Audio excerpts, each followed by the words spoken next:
Is there anything from earlier in your life that you really don't miss? Do you look around at ineffective technology and wish it would just go the way of tape cassettes and dial-up?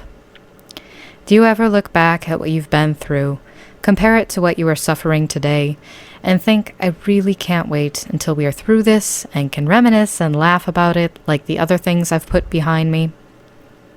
Do you feel a yearning deep down for a better way of life and daydream about a future free from poverty, corruption, and war, but get overwhelmed by the thought of how to actually bring about change? Let's talk. As Earthlings, we interact with the world on 3 levels: the personal level of our inner microcosm, the factional level of our collective values, and the global level of our total ecosystem. Each level echoes the qualities of the others, and the macrocosm is a reflection of our individual integrity. By working our way up, first improving ourselves and our outlook, then reaching out and creating meaningful connections with others, and finally collaborating on larger initiatives to have a positive impact on our living environment, we can ensure a high quality of life for ourselves and future generations. The Castle of the Mind. Our reality is shaped by our thoughts, and in order to respond most appropriately to the challenges we face in the world, we must educate and train the mind to see the true nature of things clearly. This set of mental exercises will help you to route your synapses and build a complete view, to help you prepare for situations and move forward in life with confidence and integrity. Character development. It is essential to dig deeply into our true self and not fall victim to the delusions of persona and the expectations of others in order to live an authentic and fulfilling life. We can tell a more honest story about ourselves and what we have been through by analyzing life experiences symbolically and expressing our emotions in a healthy way. Skill tree and mastery. Development of personal competence has long been heralded as the gateway to finding better, more fulfilling work opportunities, but the absence of a profitable enterprise at the end should not be a deterrent from any pursuit of self-betterment. Deliberate practice combined with a supportive network of motivated people can help us map out the skills we all need for a sustainable future. Personal journey. Taking time to write about your personal experiences and derive meaning from them has a plethora of major benefits. If you have ever struggled with meditation or reflection, these unified exercises will help you get into good self-expression habits and help you articulately convey what you are going through and who you want to be to others. The Council of 12. Politics have been used to divide and pit people against one another, failing to fairly represent and address the needs of those being governed. We need to implement a system that transcends our outdated pseudo-democracy and truly embodies the diverse range of human life requirements. Public works. To serve the higher calling of human evolution should be an honor, not an obligation.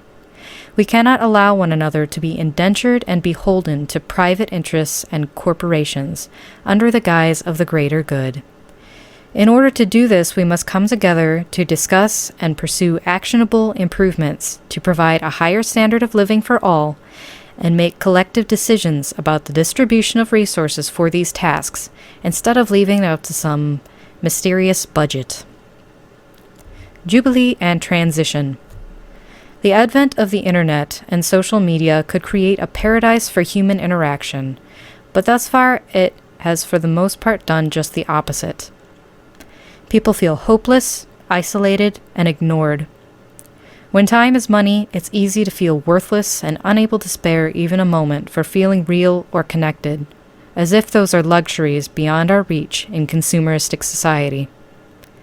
But we can organize gatherings and experiences to start reconnecting every human heart and create traditions that serve our collective values instead of the relentless march of capitalism. Sustainability initiatives.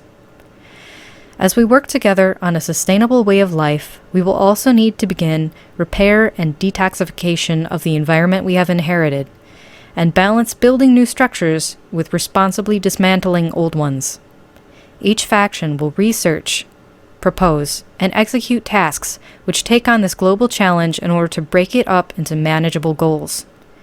We cannot afford to get overwhelmed and hope someone comes along to save us, or descend into nihilism. The build phase of cities and temples.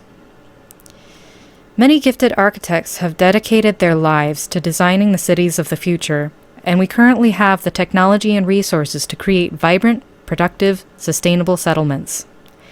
These will be optimized to their local environment and provide the highest possible standard of living for their inhabitants. But thus far, we have been unable to realize this vision due to bureaucracy and failure to invest in infrastructure. But with a shift in social values and courageous leadership, we can move forward with this dream.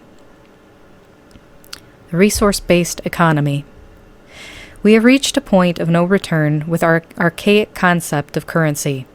With no actual resource backing the value of printed money, there is nothing to actually ground it in reality. Traditionally, gold or silver would be leveraged to control inflation. But in our digital age, the rich are able to become ever more impossibly rich with theoretical dollars and invest in purely imaginary ideas. In order to fix it, we would have to reestablish a real-world resource. But why not just ditch the middleman? We could use our more conscientious social system to delegate resources and meet the needs of real people, and free up all of that human ingenuity from jobs based solely on made-up money. The Internet of the future. With censorship on the rise, we need to really ask ourselves what kind of internet we want to have. What is it for? Who gets to use it? What kind of tools can we make with it to better facilitate education, design, logistics, and communication? Is it possible to stop memeing long enough to actually get something done? If we were to invest in a truly free and available internet, with quality content and innovative thinkers constantly working to improve it, just imagine the possibilities. We could recreate the Library of Alexandria for every human on Earth. The division of rights and responsibilities. Human beings need to have both rights and responsibilities to have a fulfilling life. No one in society should be placed in a position to dominate any other, and no one should be indentured to carry another's load. If we stop seeing machines as a threat to our livelihoods, and instead as the fruit of thousands of years of ingenuity and the key to our freedom from drudgery, we can put them to work, doing things that crush the human spirit. This overview illustrates the main concepts of the Conflux. Each of these points will be explained in greater detail in future videos. If these topics are of interest to you, please be sure to subscribe to the channel and take advantage of our free educational material on cultivating the authentic self, which will be the primary focus of our first phase. As we progress, we will be branching out in other ways to help connect people who are ready to start being the change that they want to see in the world. So stay tuned, and thank you for your attention.